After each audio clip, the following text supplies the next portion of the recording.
นอบน้อม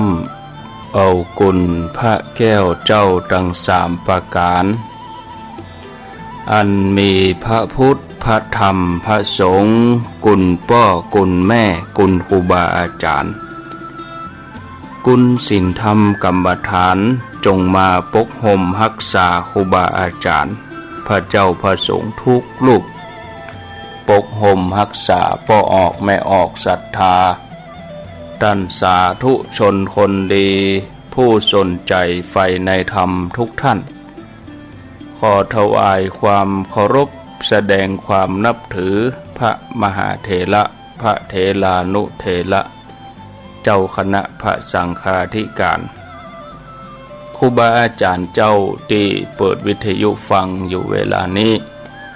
บ่ว่าจะเป็นหลวงพ่อหลวงลุงตุลุงตุปีตุน้องเปื้อนสหธรรมพระภิกษุสงฆ์ทั้งหลายครูบาอาจารย์ที่มีอายุพรรษามีการศึกษามีภูมิธรรมที่สูงกว่าเก่ากับผมขอถวายความเคารพแสดงความนับถือมาณโอกาสนี้จุตนจุองค์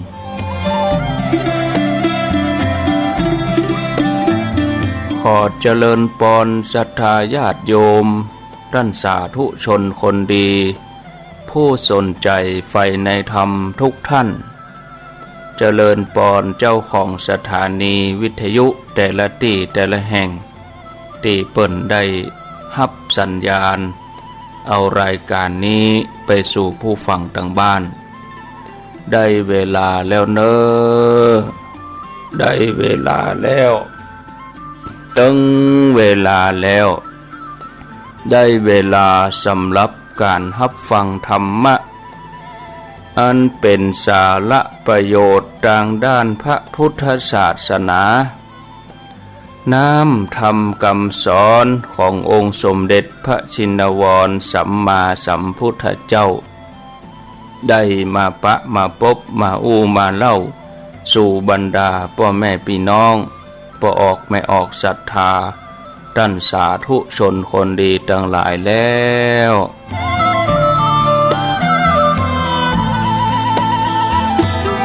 ใครที่ยังบ่ลุกก็ลุกมาได้แล้วเน้อตื่นมาได้แล้วลุกมาได้แล้วหลับลุกเจ้ากินพักดังปายหลับลุกขวายกินพักดังเก้าลุกเจ้าได้หลายลุกขวายได้น้อยหลับลุกเจ้าเป็นเจ้าดังหลายหลับลุกขวายป่าฮือลูกหลานเป็นหนี้เป็นคาเน้อตื่นมาเหียนเน้อลุกมาเหียนเน้อลุกเน้อลุกเน้อลุกตื่นต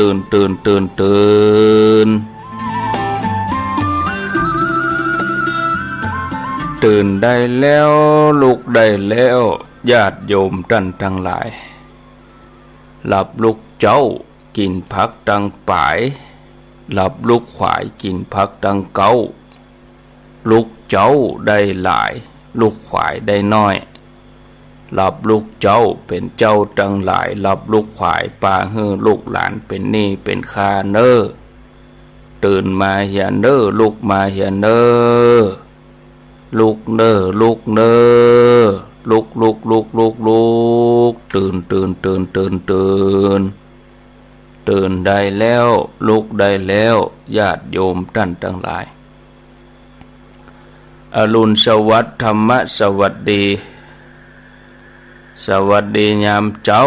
ญาติโยมท่านผู้ฟังยินดีต้อนรับเข้าสู่รุ่งอรุณวันใหม่ปะกันเจ้านี้เป็นเจ้าวันพัดวันพฤหัสบดีที่22เดือนสิงหาคมพุทธศักราช2562วันนี้เป็นวันเดือน11แฮม7ค่ำเดือน11แฮม7ค่ำพร่ำว่าเป็นวันพัดวันพฤหัสบดีวันนี้เป็นวันโกนเป็นวันหอวันดาวันโภคเป็นวันพระเป็นวันศีล23สิงหา วันศุกร์วันพุธเป็นวันศีลเนอพ่อแม่ศรัทธาญาติโยมมาพบกับรายการเสียงธรรมแสงอรุณสำหรับวันนี้อยู่กับอาตมาภาพพระครูอภิวัฒนวิกรมวัดปักตังเจริญตำบลดอยหล่ออำเภอดอยหล่อจังหวัดเชียงใหม่เป็นผู้ดำเนินรายการออกอากาศที่สถานีวิทยุแห่งนี้ในเครือข่ายสถานีวิทยุคลื่นสีขาวไม่ว่าจะเป็นตังเวียงเป่าเป่าเมืองฝางเมืองน่านเมืองลี้แม่แจ่มวัดจันทร์ญาติโยมอยู่ที่ไหนก็ฟังได้ถึงเวลาก็ไหลคลื่นวิทยุมารายการของอาตมาภาพนี่ก็จะต่อรายการสัพเพเหระปกิณณกะใกล้แจ้งรายการเสียงธรรมแสงทองรายการที่จบไปเมื่อตะกี้นี้ก็ดำเนินรายการโดยท่านชัยวัฒน์นาคเสโนจัดรายการอยู่ที่วัดพระธาตุดอยน้อย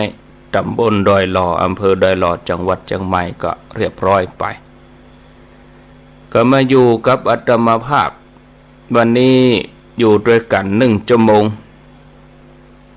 ถึง6 โมงถึง7 โมงเป็นรายการมรดกธรรมพื้นเมืองวันนี้เทศนาธรรมโดยท่านพระมหาสมชาตินันทธรรมิโกเจ้าอาวาสวัดหนองยาวอำเภอเวียงป่าเป้าจังหวัดเชียงรายซึ่งวัดหนองยาวนั่นก็จะมีงานโครงการศีล5สัญจรบวรร่วมมือในวันที่28 สิงหาที่วัดหนองยาวก็ไปพบกันศรัทธาญาติโยมท่านผู้ฟัง29ปุ่นก็วัดมะเขือแจ้ตำบลมะเขือแจ้อำเภอเมืองละปูนก็คงจะบ่ได้ยินเนาะเพราะว่า91นี่คงส่งบ่ถึงถ้า96นี่ญาติโยมก็คงจะได้ยินอยู่ญาติโยมตังแม่แจ่มเพิ่นก็ปกติแต่ว่านี่ไฟฟ้าดับแมลงที่91นี่ก็ดับไปประมาณครึ่งชั่วโมงประมาณ4 โมงปลาย5 โมงนี่ฝนลงนักฟ้าห้องฟ้าแมบฟ้าค้างไฟฟ้าก็เลยดับไปกว่าไฟจะมาก็เกือบ6 โมงแต่ว่าไฟฟ้าดับหลายสถานีก็ได้รับผลกระทบสัญญาณอินเทอร์เน็ตบางทีก็อินเทอร์เน็ตสัญญาณมาบ่เสถียรเท่าใดบางที่ก็ไฟกระชากทำให้เครื่องส่งเสียหายก็เป็นปัญหาใหญ่เหมือนกันสำหรับกระแสไฟกับสัญญาณอินเทอร์เน็ตนี่เป็นปัญหาใหญ่สำหรับการจัดรายการการออกอากาศเวลากรณีฟ้าแมบฟ้าห้องนี่ก็อันตรายบางสถานีเพิ่นก็ปิดไปก่อนถ้าว่าสภาพอากาศปกติเพิ่นก็ถึงจะมาเปิดจะเตือก็สัญญาณอินเทอร์เน็ตหลุดไปสัญญาณติดขัดไปมาบ่สม่ำเสมออันนี้ก็เป็นอุปสรรคญาติโยมคนที่เปิ้นรอฟังก็รอแต่เนอไปที่ไหนเฮียตูเจ้ายังมาเข้ารายการเป็นกังวลอินดูเนาะคนเฒ่าเพิ่นเคยได้ฟังเราได้ฟังก็เดือดเนื้อห้อนใจแล้วก็บ่ม่วนละก็ขอขอบคุณน่ะญาติโยมที่มีความสนใจติดตามบ่ได้ยินก็ถามหาอันนี้ก็แสดงว่าเปิ้นมีใจใฝ่ที่จะฟังแท้ๆโดยเฉพาะรายการที่เป็นรายการสาระธรรมะ บ่ว่าภาคเจ้าบ่ว่าภาคค่ำติดตามฟังกันอยู่ในจิตในใจของศรัทธาญาติโยมท่านทั้งหลายเมื่อมาปะกันแล้วบ่ฮื้อได้ขาดแคลวเสียเวลาวันนี้วันพฤหัสบดีจะได้นำเรื่องราวของพระเจ้า500 จาตุนำมาเสนอให้กับศรัทธาญาติโยมท่านสาธุชนทุกท่านได้รับฟังสลับสับเปลี่ยนกับอาสิติมหาสาวก80 องค์แต่ว่าเป็นวันพุธก็พระอานนท์แต่ว่านี่สลับสับเปลี่ยนกันแถมกรรมก็วันพุธแต่วันนี้นี่จะเป็นพระเจ้า500 จาตุดำเนินมาถึงเรื่องที่324ชื่อเปิ้นว่าพญาเจ้าเมืองกตัญญูชื่อชาดกว่าชื่อช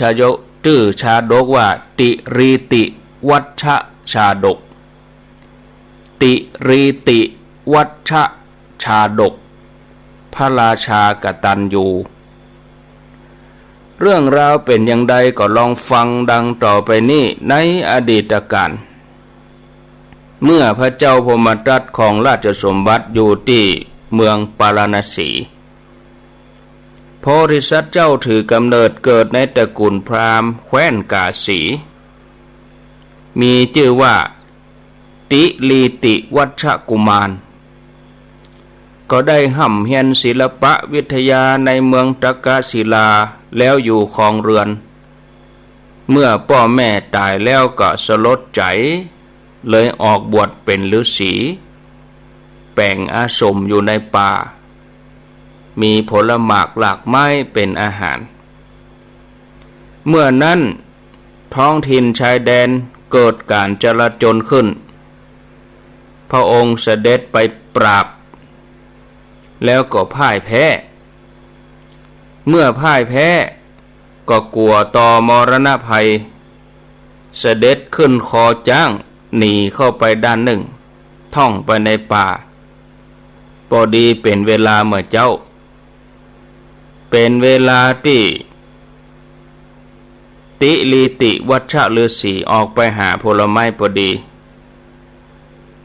เมื่อพญาเจ้าเมืองเสด็จไปถึงอาสมก็รู้ว่าอันนี้เป็นที่อยู่ของพระฤาษีพญาเจ้าเมืองก็ลงจากคอจ้างทรงเหน็ดเหนื่อยเพราะว่าลมแดดกระหายน้ำทอดพระเนตรหาหม้อน้ำก็พอบหันทรงหันบ่อน้ำอยู่ที่บริเวณการเดินจงกรมของฤาษีพอหาเชือกขอหม้อน้ำเพื่อจะตักน้ำก็บหันด้วยความกระหายน้ำก็เลยเอาเชือกที่หัดต้องจ้างมาเฮือจ้างยืนอยู่ใกล้ปากบ่อแล้วก็เอาเชือกผูกไว้ที่ตีนจ้างแล้วก็ไต่ลงไปในบ่อน้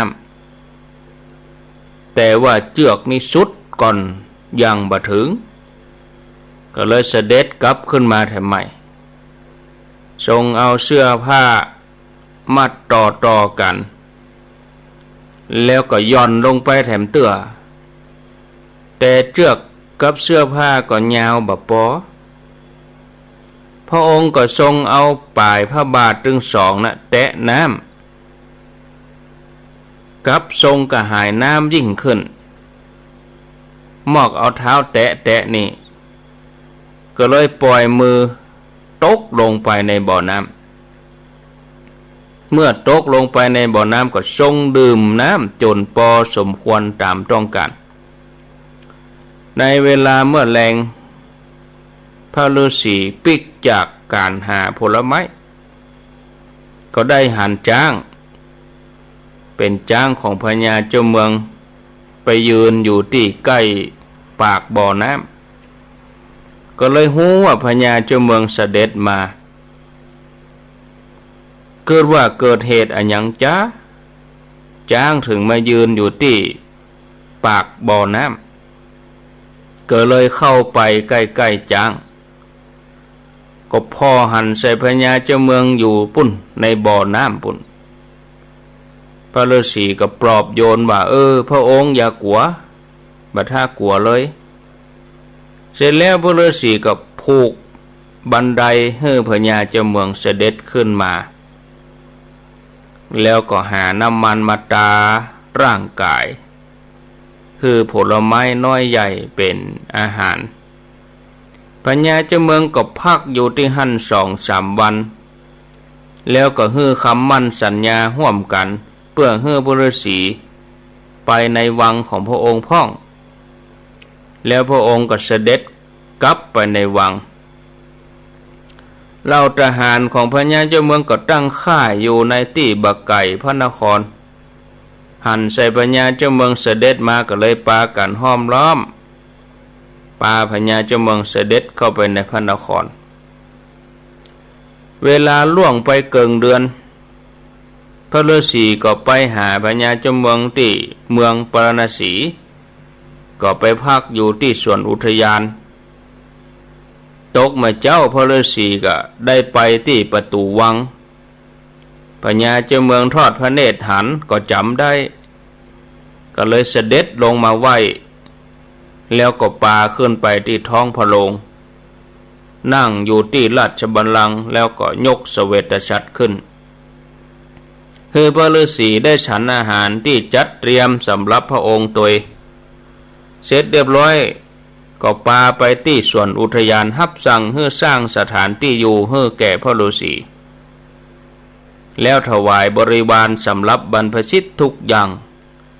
ทรงมอบหมายให้นายอุทยานเปลี่ยนเวรกันดูแลแล้วพระองค์ก็จะได้เสด็จมากราบไหว้ตลอดแต่นั่นมาพระฤาษีก็บริโภคเฉพาะสิ่งที่อยู่ในพระราชนิเวศได้รับการสักการะบูชาต่อมาอำมาตย์ทั้งหลายอดทนต่อการกระทำนั่นบ่ได้ต่างก็อู้กันว่าเครื่องสักการะมากมายอย่างอี้ทหารแม้คนหนึ่งเมื่อจะได้ต้องทำอย่างใดดีแล้วก็ปากันไปเข้าเฝ้าอุปราชทำความเคารพแล้วก็บอกว่าท่านครับพญาเจ้าเมืองของเฮานี่ไปหลงนับถือพระฤาษีเป็นอาจารย์เสียเหลือเกินท่านมีอันอย่างดีจ้าขอให้ท่านไปถามพญาเจ้าเมืองบ่เหรออุปราชรับกรรมของบรรดาหมู่เสนาอามาตย์ก็ปากันไปเข้าเฝ้าพญาเจ้าเมืองถวายบังคมแล้วก็ทูลว่าฤาษีตนนี้บ่ได้มีผลงานอันอย่างนักมากมายบ่หู้หัวนอนปลายตีนแล้วบ่ใจประยุรญาติของพระองค์บ่ใจพระสหายเหตุใดฤาษีผู้นี้ถึงได้รับการสักการะดูแลอย่างดีแล้วก็ได้ไม้เต้าถึง3 อันได้กินได้บริโภคอาหารอันดีอันเลิศพญาเจ้าเมืองได้ฟังอย่างอันแล้วก็ได้ห้องพระโอรสซึ่งเป็นอุปราชมาแล้วก็ตรัสว่าลูกเจ้ายังจำตอนที่พ่อไปฮบชายแดนไปปราบการจลาจลที่ชายแดนแล้วพ่อก็พ่ายแพ้พ่อหายไป2-3 วันเนี่ยลูกจำได้ก็จำได้พระเจ้าข้าจำได้ก็ดีแล้วตอนนั้นที่หายไป2-3 วันนั่นเพราะว่าพ่อเนี่ยไปอาศัยพระฤาษีเปิ้นอยู่ถ้าบ่มีพระฤาษีพ่อก็เสียชีวิตก็คงจะบ่มีวันนี้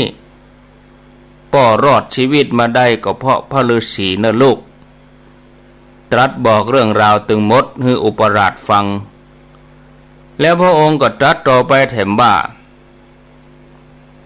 เมื่อผู้ฮื้อชีวิตเฮามายังสำนักเฮาแม้เฮาจะฮื้อราชสมบัติเฮาก็บ่อาจจะแทนกุลฮื้อสมควรแก่ท่านผู้นั้นเมื่อพญาเจ้าเมืองทรงกล่าวถึงกุลของพระฤาษีทุกคนได้ฟังก็เกิดความเลื่อมใสบ่สงสัยในการที่จะฮื้อราบสักการะ พญาเจ้าเมืองก็ดำรงอยู่ในโอวาทของพระฤาษีบำเพ็ญบุญบ้านเมืองสงบสุขฝ่ายฤาษีก็ได้ทำอภิญญาสมาบัติทั้งหลายให้เกิดขึ้นเมื่อละโลกไปแล้วก็ไปสู่พรหมโลกเป็นตีดไปเรื่องนี้ก็จบลงไปแต่อีได้คติสอนใจว่าควรตอบแทนคุณผู้ที่มีบุญคุณต่อเฮาเมื่อตอบแทนบุญคุณบ่ได้ก็อย่าเนรคุณนะควรสำนึกบุญคุณผู้ที่มีกุลกับเฮาเมื่อบ่สำนึกก็อย่าเนรคุณเปิ้นนะกำบ่เก่าเปิ้นถึงว่านะอยู่ปืนเก่าไม้ใดจะไปตัดกิ่งไม้นั้นมาห้องนั่งอันนี้คือคติสอนใจ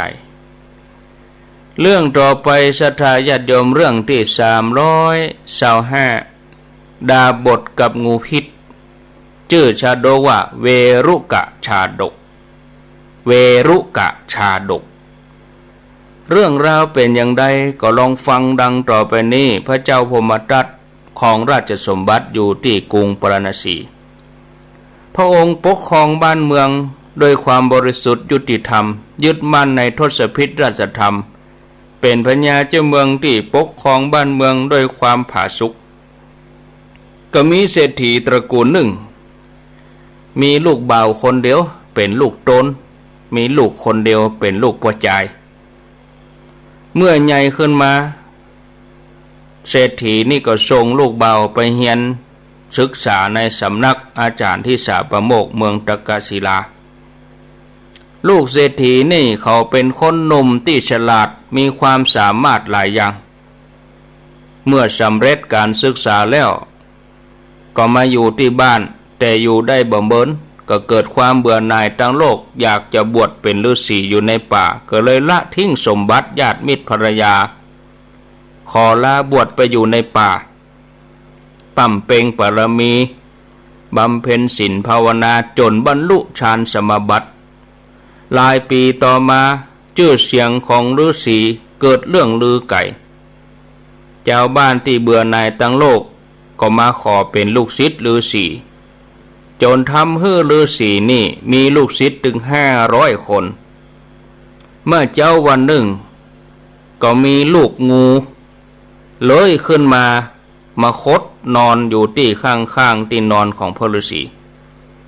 ฤาษีตนนั้นหันก็เกิดความอินดูเลยเอาลูกงูนี่มาเลี้ยงในกระบอกไม้ไผ่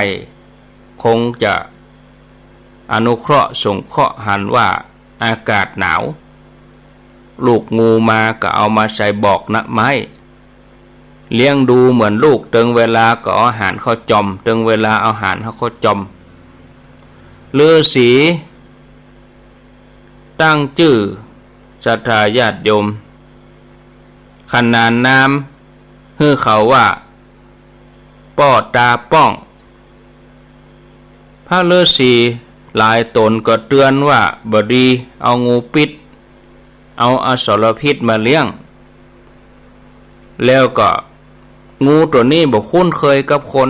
อย่าเลี้ยงมันนะมันจะนำภัยมาสู่แต่ฤาษีนี่บ่ฟังพ่อฮักพ่ออินดูเลี้ยงดูเหมือนลูกฤาษีหลายๆตนก็บอกให้ปล่อยไปก็บ่ยอมปล่อยผ่านไป2-3 วันฤาษีทั้งหมดต้องออกไปหาผลไม้ในป่าต้องเข้าไปในป่าลึกถึงจะได้ผลไม้มาการเดินทางก็ต้องพักแรม2-3 วันบอกกองปิกมาแล้วฤาษีตาป้องกึดถึงลูกงูกลัวมันจะหิวหวังจะเอาอาหารไปให้งูกินก็เลยเปิดกระบอกสอดมือเข้าไปงูบ่ได้กินอาหารรายวัน2-3 วันก็เกียดก็เลยโคตรหิวเนาะด้วยความหิวก็ซกมือพระฤาษีปิดเล่นเข้ากระแสเลือดเข้าหัวใจพระฤาษีตายงูก็เลยออกจากกระบอกไม้ เข้าป่าหายไปเล่าฤาษีตั้งหลายหูว่าฤาษีโดนงูที่ตัวเก่าเลี้ยงไว้ชกตายก็พากันไปบอกอาจารย์ก็ทราบแล้วก็จัดงานศพเลยหาโอกาสเหมาะก็เลยสอนบรรดาลูกศิษย์ว่าผู้ใดเมื่อผู้อื่นพร่ำสอนด้วยความหวังดีแต่บ่ได้ปฏิบัติตามต้องประสบกับความเสียหายพบกับความตายเหมือนฤาษีตนนี้ชาดกเรื่องนี้ก็ได้คติสอนใจว่าผู้ที่บ่เชื่อฟังคำตักเตือนของผู้หวังดีมักจะมีจุดจบที่เลวร้ายเสมอเรื่องต่อไปวันนี้คงจะได้3 เรื่องเนาะประเด็นนี้5:33 นาทีแล้วสูจิชาดกช่างเล็กเจ้าปัญญาวันต่อไปคงจะเป็นวันเสาร์นี่แต่วันพุธเป็นอสิติมหาสาวกแต่วันเสาร์นี่ปะกัน6 โมงเนาะเพราะว่าช่วงตี 5 ถึง 6 โมงนั่นเป็นท่านอาจารย์นิคมวัดจันทร์ธรรมะภาคภาษาปากญอตี 5 ถึง 6 โมง6 โมงถึง 7 โมงก่อนก็มาปะอาตมะสูจิชาดกช่างเล็กเจ้าปัญญาเรื่องที่326เรื่องที่326เรื่องราวเป็นอย่างใดช่างเล็กเจ้าปัญญาก็ลองฟังดังต่อไปนี้ว่าในอดีตการเมื่อพระเจ้าพมทัตครองราชสมบัติอยู่ที่เมืองปารณสีโพธิสัตว์เจ้าเฮาถือกำเนิดในตระกูลช่างเล็กที่ยากจนในที่บักไก่จากหมู่บ้านของโพธิสัตว์ก็มีหมู่บ้านช่างเล็กแถมหมู่บ้านหนึ่ง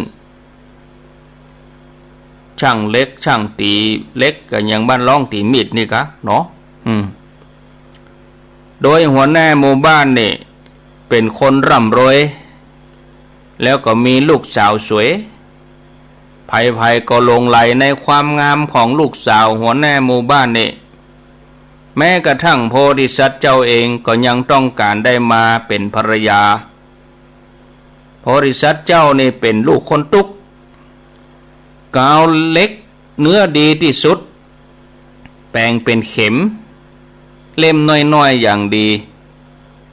เจาะห่วงที่ก้นเข็มแล้วก็ทวงน้ำไว้แล้วก็ทำกลักเข็มแบบเข็มนั่นนะซ้อนเข้าไปทำแหมอันหนึ่งเจาะห่วงไว้แล้วก็ทำกลักเข็มโดยทำอย่างเงี้ย7 ชั้นเข็มเล่มน้อยก็มีซ้อนกันเป็นชั้นอีกนะแล้วก็เก็บไว้ในผ้าปกแล้วก็ไปในหมู่บ้านถามถึงบ้านหัวหน้าช่างเล็กเมื่อหูก็ไปถึงบอกว่าภัยต้องการซื้อเข็มอย่างดีมีเข็มขนาดน้อยๆมีรูร้อยสะดวกปลายคมมากเหมาะสำหรับเย็บผ้าหรือว่าใจบงหนามก็ได้ลูกสาวหัวหน้าช่างเล็กได้ยินเสียงของโพธิสัตว์เจ้าเป็นไผ่ใจหนุ่มคนนี้มาเอิ้นเปล่าบอกว่าไผ่ข้าได้เข็มเล่มน้อยๆเอามาปักผ้าก็ดีเอาบงหนามก็ได้ก็เลยเตียวออกมาถามว่าอันไอ้บ่าวเจ้าบ้านทั่วไปมาหมู่บ้านนี้ก็เพื่อต้องการเข็มเพราะว่าบ้านข้าเป็นบ้านศาลาตีเล็กเขาต้องการมาซื้อไม่ใช่ต้องการมาขายกันแต่ไอ้บ่าวนี่มาขายต่อเพื่ออธิบายกุลอย่างใดของเข็มก็บ่มีใครซื้อเหมือนเอาบ่าวเป้ามาขายสวนโพธิสัตว์เจ้าก็ตอบไปว่าผู้ฉลาดต้องการขายเข็มในหมู่บ้านช่างเล็กถ้าป้อเจ้าหั่นเข็มของข้าแล้วเนี่ยคงจะรู้ว่าอันนี้เป็นเข็มอย่างใด เมื่อหัวหน้าช่างเล็กได้ยินบ่าวสาวสองคนอู้กันลูกสาวเขาอู้กับบ่าวที่ไหนก็เลยบอกลูกสาวว่าไผมาฮะนะเขามาขายเข็มป่อลองเอามาก้อยโฆษณาสรรพคุณลองเอามาพอโพธิสัตว์เจ้าก็เข้าไปพร้อมกับกล่องเข็มจากนั้นป้อของอันเป็นหัวหน้าช่างหมู่บ้านหัวหน้าช่างตีเล็กนี่ก็ขอร้องเอามาพอ1 อันแล้วก็กับถาดสำริบมีน้ำเต็ม1 ใบโพธิสัตว์เจ้าก็ควักตลับเข็มออกมาจากผ้าปกแล้วก็มอบให้หัวหน้าช่างเล็กหัวหน้าช่างเล็กเอาเข็มออกมาจากตลับแล้วก็ตรัสว่าอันนี้ก็เข็มโพธิสัตว์เจ้าก็ตรัสว่าอันนี้บ่ใช่เข็มเป็นเพียงแค่ตลับมันแล้วก็เอามาสาธิตให้พอว่านี่เป็นตลับเก็บเข็มโดยที่ใจเล็บแค่ตลับออกมาแสดงให้พอในขณะนั้นเจ้าบ้านป้ากันมามุงดูไผตีเข็มเล่มน้อยในเปิ้นว่าสุดยอดฝีมือหัวหน้าช่างเล็กก็เลยฮ้องลูกสาวมาพอประกาศท่ามกลางคนทั้งหลายว่ากุมาริกาของข้าเนี่ยสมควรแก่ท่านนี้มีฝีมือดีในการตีเล็กจนเป็นเข็มเล่มนิ้วซ่อนกันเป็นจันเข็มเล่มน้อยแล้วน้อยแถมนะบัดเจ้าก็เข็มแปลงกล้องใส่เข็มแถมตลับเข็มแถมปะโทเป็นจันเนี่ยแกะเป็นจันเนี่ยแล้วบริษัทเจ้าก็ได้รับการแต่งงานกับลูกสาวหัวหน้าช่างเล็กระรับแต่งตั้งในตำแหน่งหัวหน้าช่างเล็กหลังจากนั้นก็ได้ยึดถือปฏิบัติอยู่ในศีลธรรมต่อไปจบลงไปชาดกเรื่องนี้ก็ได้คติสอนใจว่าผู้มีปัญญาย่อมได้สิ่งที่มีค่าอยู่เสมอเป็นคนควรพยายามจนกว่าจะสำเร็จจบพ่อแม่ศรัทธาญาติโยมครบถ้วนพระเจ้า500 จาดนะวันต่อไปก็จะเป็นเรื่องแปะกับหมาจิ้งจอกบุญวันเสาร์วันศรัทธาญาติโยมคงจะวันเสาร์บุญเนาะจะได้มานะต่อไปนี้ก็จะมาอนุโมทนาเสียกรรมก่อนป่อดวงดีแม่กองคำบ้านกวนบะขามหลวงพร้อมลูกหลานกับน้ำกับไฟก็ได้เขียนเสนา2ป่อมีแม่สุนีมีติพุนสวัสดิ์หนองอับจ้างป่อสนแม่ทองดีหมื่นเทพหนองอับจ้าง100 บาทอนุโมทนาเรียบร้อยไปแต่ว่าเปิ้นมานี่ไม่ได้อู้กันดิคือญาติโยมจะมานี่จะไปมาเวลาที่จัดรายการกันช่วง3 โมงถึง5 โมงเนี่ยถ้ามานี่ตือบ่ได้ปะบ่ได้อู้บางวันก็ปิดประตูบางวันก็ล็อกขแจอัตวาก็เที่ยวเข้าเที่ยวออกญาติโยมเข้ามาก็เดี๋ยวก็คนหนึ่งมาเขียนติดหน้ากุฏินี่แล้ว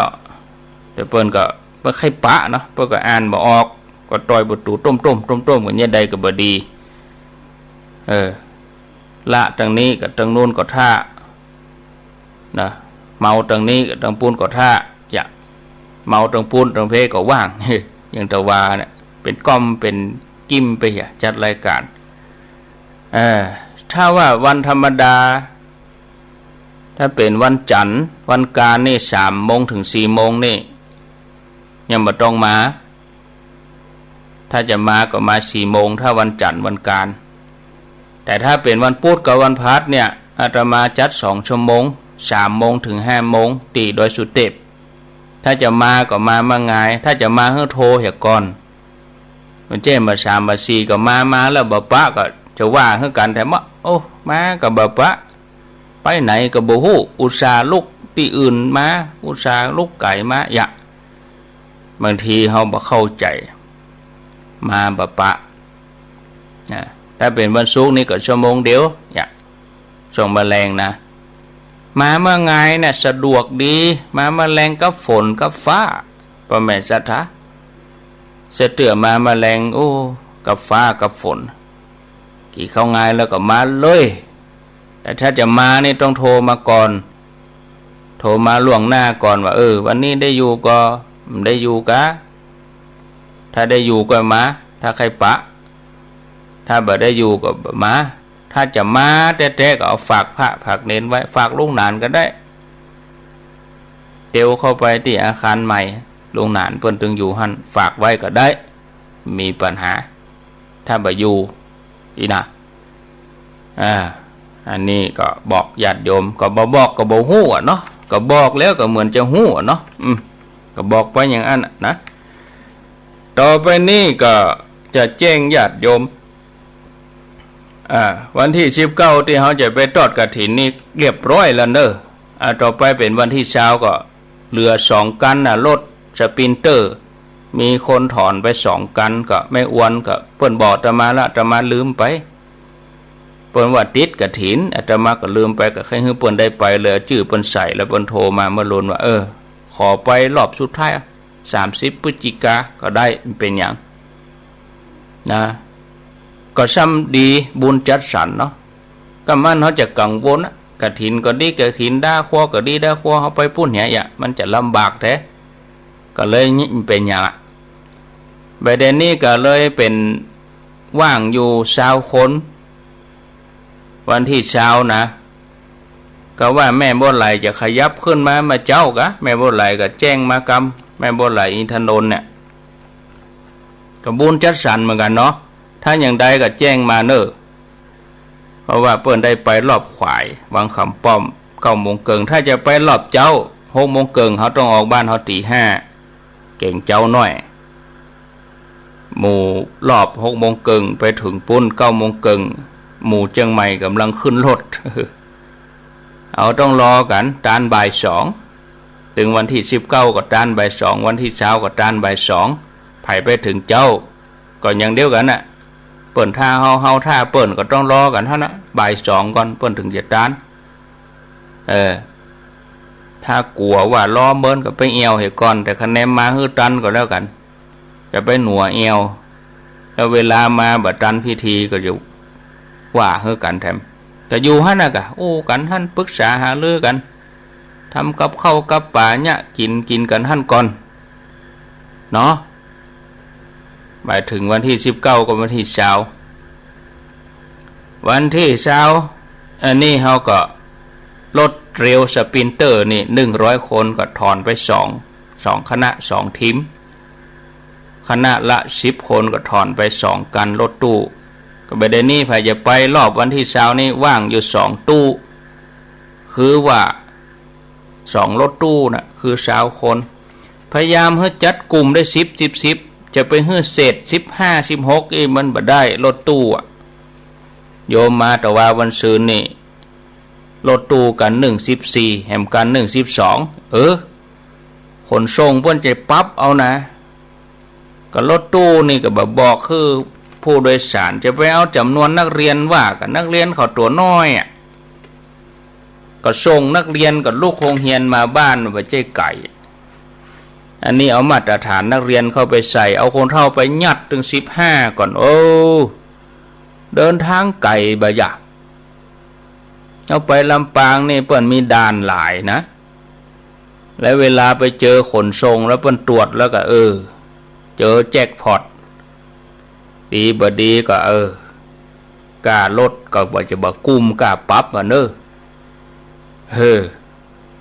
อาตมาก็แนะนำเพิ่นว่าปัดลงมาเอาไปซ่อมกันอัน14อัน12ก็เอา4 คนออกมาเอา2 คนออกมาเป็น6 คนแล้วไปซ่อเพิ่มแหม4ก็ได้แหมกันไปอย่างนี้ก็ได้ถ้าเอาไปใส่เกินนี่มันลำบากคนเฒ่าไปยัดในหันมันอึดอัดเดินทางไกลลำปางมาเชียงใหม่บ่ใช่ของใกล้ แล้วอู้ถึงโชเฟอร์นี่ไม่ค่อยยัดไปเป็นเช้าเพราะกับสมมติว่าเปิดเก็บกับคน200อ่ะ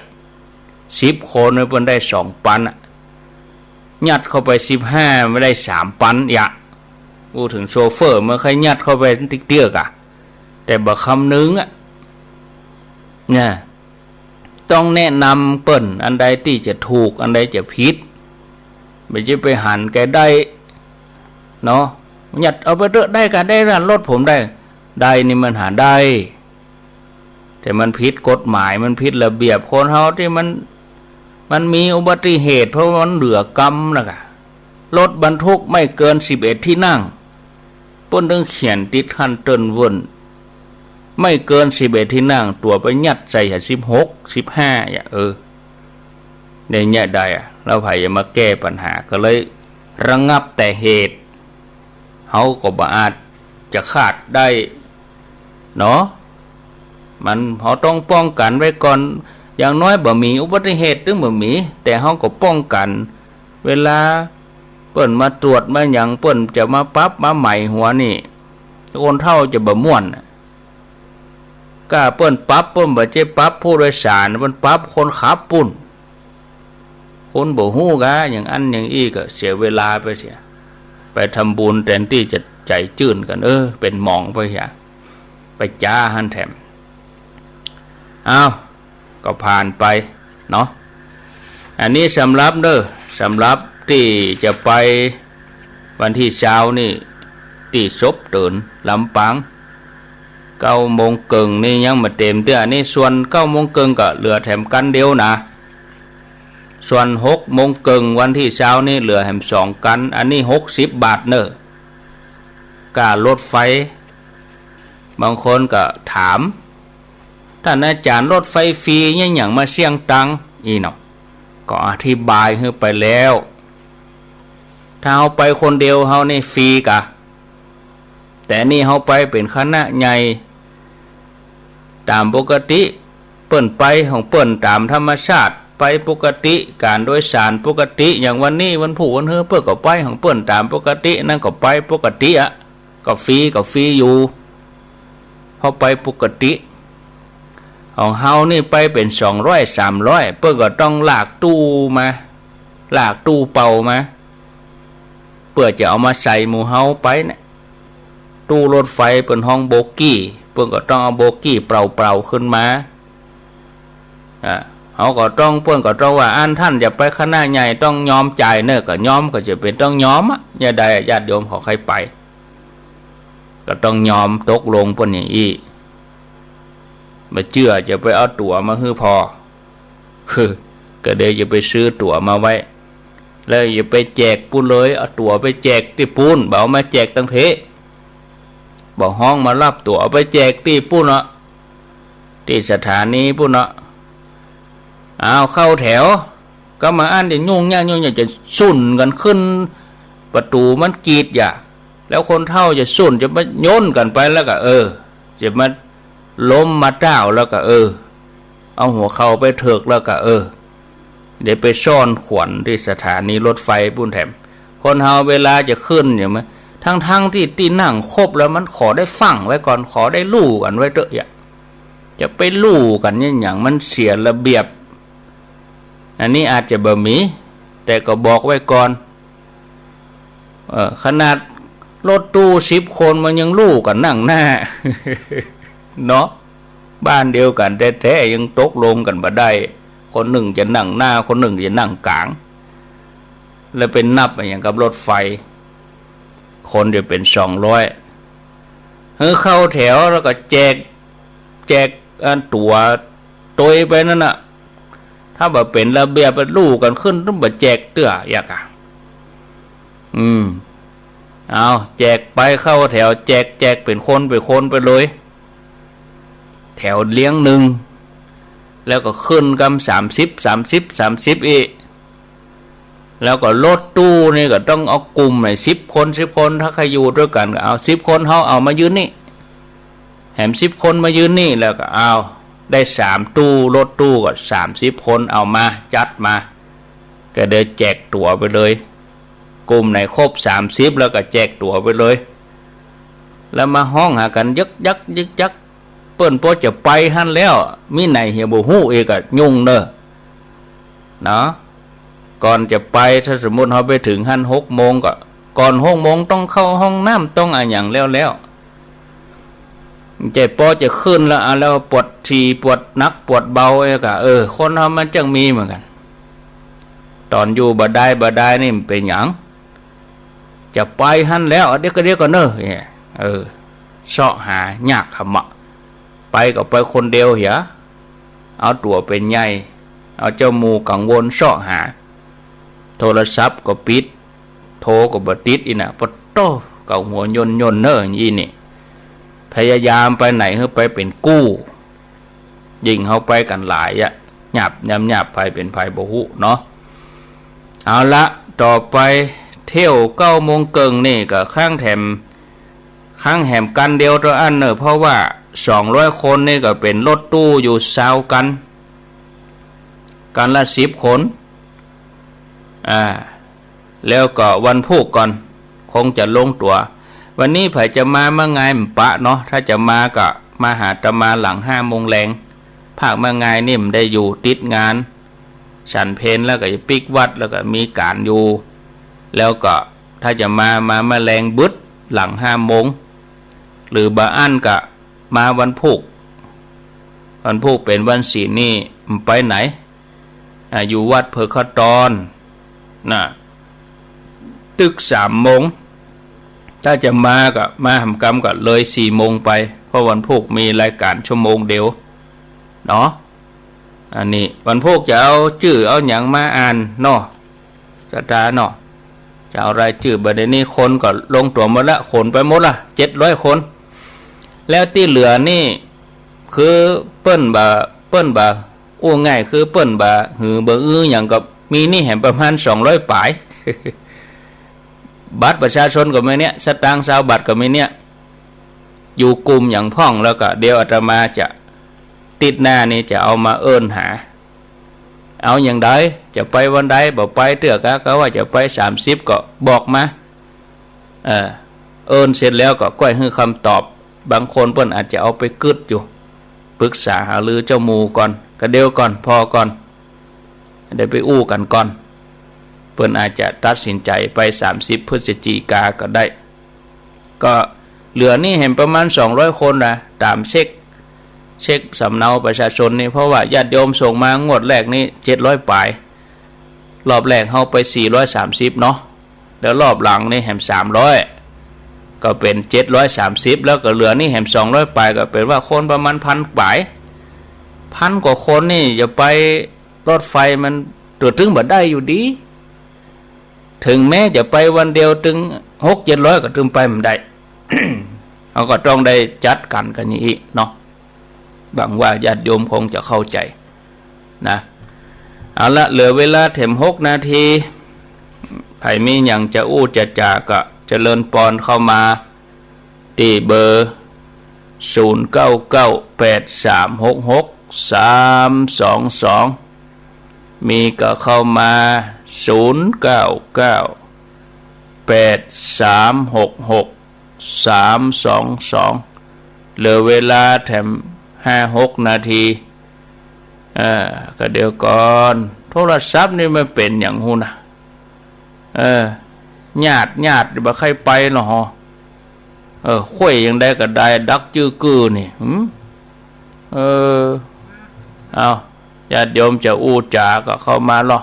อยู่ที่ไหนตั้งได้แจ้งผลกันถ้าฟังก็ได้ฟังกันอยู่กะกับฟังแล้วกะดักแซบก็ว่าจะได้กะเปิดโทรศัพท์ก่อนเปิดแล้วมาเปิดแล้วก็มาเลย0998366322เจริญปอนไปสาเจ้าฟังทางวิทยุนี่ปิดเหียฟังทางโทรศัพท์เอาเจ้าฟังโทรศัพท์เจ้าบ้าจะได้ไม่ล่าฟ้าฟ้าไม่ล่าจะเอาเลื่อนเป็นสปริงเกอร์เนาะอ้าวตกลงไม่แตกต่างเลื่อนมาเลยเจ้าอันเหลือกันเดียวเจ้ากันเดียวก็เที่ยว9 โมงก็เหลือ2 กันให้เหมาะเนาะเจ้าเป็นยังซับไปซับมาได้เจ้า กันอาหารบึ้ดแมลงเนาะแตนแม่อ้วนเนี่ยกะแตนแม่อ้วนเนี่ยแมลงวันนี้จะต้องพุ่งเป็นเงินพระเนาะได้เจ้าไว้ค่ะเจ้าตุเอาแตนของแม่อ้วนแม่ล่าปลาหกฟ้าไปเทียปินเตอร์รอบ6:00 นบุญจัดสรรอย่าไปมันถึงได้ไปใจถึงถึงได้ไปเจริญปอนเดินเนอแสนพรมเนอว่าจะได้แม่จันตอนนี้เลยกระเป๋าเลยเสียงเหมือนแสนพรมไปว่าแม่จันแม่จันได้ไปได้เปิ่นกะจะไปวะเจาะจวนกู้อยู่นะจะไปเหยิมกาไม่ใช่เขาบาไปขึ้นรถไฟเจ้าท่านอย่างไรเปิ้นจะเอารถตู้กันไปเองอีเตอร์เนาะก็ง่ายอยู่ตู้กันไปเองแล้วก็ไปร่วมกันปูนเนี่ยค่ะเข้าวังเหนือหั่นเลยอันนี้ที่เปิ้นไปรถไฟกันแล้วก็ไปจวนเขาว่าท่านจะขึ้นรถไฟแล้วก็แม่ก็ว่าไปขึ้นรถไฟก็ได้อีเนาะบ่ใจว่าบ่ได้ขึ้นรถไฟบ่ฮื้อไปมันใจรู้ปัจจัยอธิบายให้เขาฟังอันกะบ่เข้าใจก็จะว่าอันกะเปิ้นฮื้อขึ้นรถไฟหมดอีบ่ใจเจ้ามาไปรถไฟอย่างท่านว่านะท่านอธิบายถึงวันกับฟังถึงวันถึงวันเนาะถึงวันแล้วก็ยังเข้าใจเตื้อบางคนเขาก็บ่ฟังวิทยุเลยนั่นบ่ฟังนี่อิดนะบ่ฟังนี่อิดอธิบาย2 จันคนที่เพิ่นฟังก็เข้าใจอยู่ก็นั่นกะแต่ท่านได้แม่จะติดต่อท่านโมทนาปางงิ้วอันถ้าเอารถตู้รถส่วนตัวไปนี่ก็ไปเลยทันทีไปได้ทันทีอย่ารถเครื่องไปก็ได้ดูฝรั่งว่ายังปั่นรถถีบลูกต่างประเทศปุ่นมาเจริญปอนดักแซบมาเจริญปอนพระเจ้าจากที่ไหนจากลีบ้านกลางเจ้าลีบ้านกลางเจ้าแม่นะเจ้าแต่ว่าฝนตกก็แม่ลีบ้านกลางมันตกเป็นบ้านเป็นที่เจ้าตกเป็นที่เป็นย่อมเป็นย่อมบ้านกลางนี่บ่ตกแต่ตกวังคำบ้านโตแต่ว่าได้หล่อนี่ปอจุ่มเน้อแต่ว่านี่นะน้ำปอห่วงเหมือนกันเจ้าฟังกันถึงวันนอเจ้าฟังถึงวันเจ้าดีตัดจินดีเจ้าดีเน้อเจ้าตุเจริญปอนถ้ารถส่วนตัวก็แจ้งวันที่1 ถึง 5 กันยาก่อนเจริญปอนปอบุญธรรมครับผมบ้านปงหนองครับอันนี้จะไปส่วนตัวก็ไปรถไฟปอบุญธรรมผมมันติดลำปางนี่ผมยังไปยังบอกเลยครับมันบันแน่เนาะครับบันแน่จะติดงานเนาะครับเป็นถ้าไปนี่คงจะเป็นส่วนตัวเนี่ยครับก็เอาไปเองเลยกะครับไปเองก็ได้เดี๋ยวพอจังว่าเวลากันเนาะโมทนาครับกาวสาขาท่านมหาเตรียมตัวนี้แล้วเดี๋ยวก็ฟังท่านมหาสมชาติต่อครับเจริญปอนเพิ่นเตรียมตัวละเจริญปอนครับสวัสดีครับมาสักการทางครูครับพอหลวงน้อยว่าจะได้เท่าจะคืนนี้จะได้โทรบัดติดร่วมติดกรรมได้ไม่จะถามเดี๋ยวนี้เขามีหลายอย่างโยนเนี่ยพระสันติดูชีเทพพระบุตรที่เป็นใจเจ้ามหาราชตั้งขี่ลงมาแห่งกรุงกบิลพัทในใจกลางชมพูทวีปเนี่ยแต่ว่าคนที่จะได้เป็นพุทธบรรดานั่นน่ะจะต้องมีบารมีถึงแสนครับแล้วก็รักษาศีล 5อย่ามาได้ขาดถึงจะได้เป็นบรรดาพุทธบิดาหรือพุทธมารดาของพระพุทธเจ้าคนที่จะได้ประชุมนั่นจะต้องมีบุญแล้วจะถามว่าได้ ไปให้ทานพระครูบรรยายไป หาโอกาสหน้าเนอะโอกาสหน้าเนาะ ครับมัน โมทนา เรื่องเจ้าเปเหระนั่นจะได้เวลา โอกาสหน้าเนาะ ครับ โมทนา ครับ สาธุเอาหมดเวลาท่านมาหาเปิ้นสาธโวนี่แล้วอาตมาลาไปก่อนเด้อญาติโยมเด้อโชคดีมีใจอายุวันโนสุขังปลัง โอ้